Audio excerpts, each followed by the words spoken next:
nomor satu itu Pak Anies ya. Betul.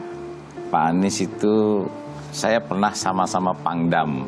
Saya Pangdam, Pak Anies gubernur. Ya jadi saya tahulah bagaimana Pak Anies. Ex-KSAD Jenderal Purnawirawan Dudung Abdurrahman membongkar kinerja baik Prabowo Subianto sebagai Menteri Pertahanan yang sangat memperhatikan prajurit. Bahkan hal ini juga untuk membantah pendapat dari Capres Anies Baswedan yang menyebut Prabowo tidak memperhatikan rumah dinas prajurit dan menyebut lebih dari separuh anggota TNI belum memiliki rumah dinas. Dudung menyebut kinerja Prabowo sebagai Menhan semakin terasa ketika dirinya menjadi KSAD karena Prabowo memperhatikan persoalan alutsista yang diusulkan TNI. Dudung menyebut Prabowo memenuhi keinginan TNI termasuk soal rumah untuk prajurit. Prabowo juga memperhatikan pembangunan rumah sakit TNI hingga kebutuhan kendaraan untuk Babinsa. Selain menyinggung kinerja Prabowo, dalam wawancara yang sama, Dudung juga sempat menyebutkan hubungannya dengan ex-gubernur DKI Jakarta, Anies Baswedan. Ikuti terus berita menarik lainnya, jangan lupa like dan share seluruh akun Tribun Medan. Mas Anies gak usah takut, disebut aja angkanya berapa gitu loh. Kayak saya gitu loh, jangan di bawah 5, sebut aja berapa. 11 Mas, dari 100. Oke. Ini sedikit ngajari kendel Mas Anies biar berani. Apa yang kemudian saya lakukan dari jawaban saya untuk membela para TNI kita? Saya bersama mereka. Saya mendengarkan, saya berkeliling Indonesia, saya mampir bertemu di rumah-rumah mereka, di asrama-asrama mereka. Maka kami tidak mau kalau kemudian mereka, mohon maaf, bertempur dan mati sia-sia. Saya tidak rela. Maka itulah yang saya bela. Maka perencanaan bottom up itu betul-betul sebuah perencanaan yang mereka inginkan, mereka harapkan, dan mereka bisa menggunakan dengan sangat efektif. Termasuk pada soal kesejahteraan tadi yang disampaikan. Dan saya sepakat pada soal itu. Kalau saya lihat dari 3 paslon nih kan ya, nomor satu itu Pak Anies ya. Betul. Pak Anies itu saya pernah sama-sama Pangdam. Saya Pangdam, Pak Anies gubernur. Ya jadi saya tahulah bagaimana Pak Anies.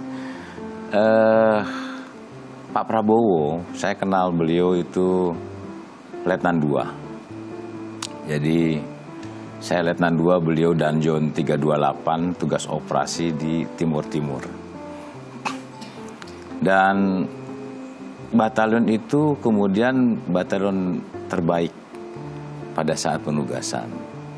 Saya tanya ke beberapa perwiranya di sana di 328. Rupanya memang kesejahteraannya luar biasa, satuan itu. Kemudian banyak peralatan-peralatan yang memang diadakan oleh Pak Prabowo sendiri secara pribadi. Dan termasuk militansinya beliau. Dan bahkan beliau itu kemudian karena keberhasilannya dapat sekian pucuk senjata, kalau tidak salah beliau mendapat kenaikan pangkat luar biasa dari mayor ke letkolnya. Saya kagum lah sama beliau.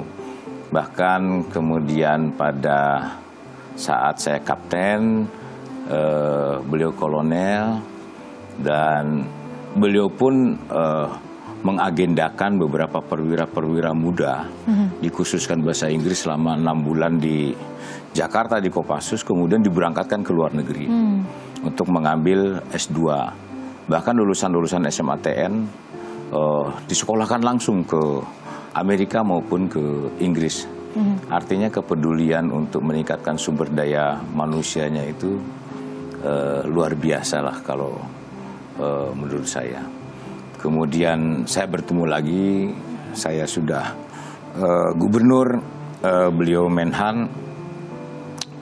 Akademi militer begitu dibangunnya begitu megah sekarang.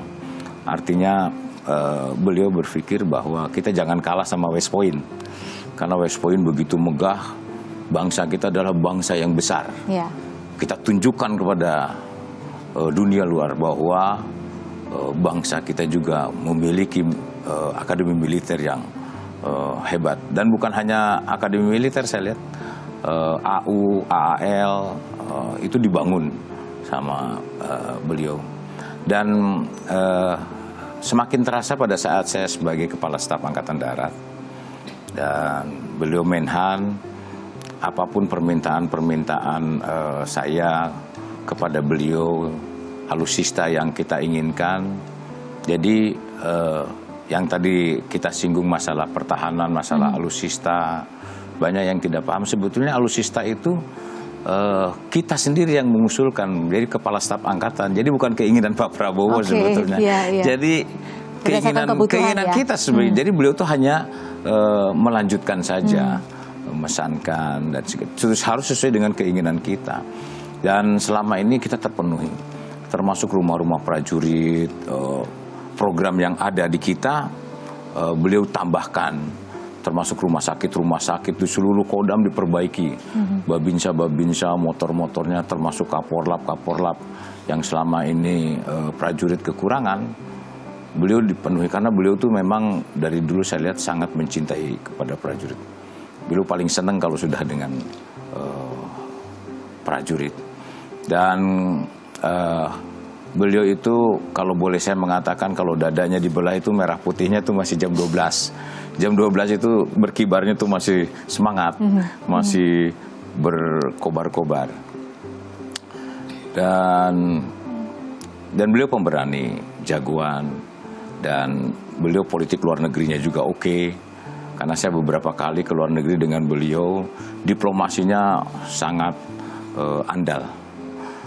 Kemudian Pak Ganjar ya, saya pernah Gubernur Akademi Militer 2 tahun. Beliau Gubernur Jawa Tengah. Kalau beliau melalui proses pilkada, saya tanpa pilkada. Jadi saya juga tak paham bagaimana lingkungan sekitar masyarakat. Bahkan saya tanya kepada pangdamnya, ada beberapa pangdam waktu saya jadi kasat, bagaimana tentang gubernur. Saya seluruh provinsi saya tahu bagaimana gubernur-gubernur yang bagus berkoordinasi dengan kodamnya. Ya, kalau di Jawa yang bagus itu Ibu Khofifah tuh bagus tuh. Pak Ridwan Kamil juga oke lah ya itu. Artinya menurut saya membantu memberikan kontribusi kepada Kodam sehingga bersinergi di dalam tugasnya. Download Tribun X sekarang. Menghadirkan lokal menjadi Indonesia.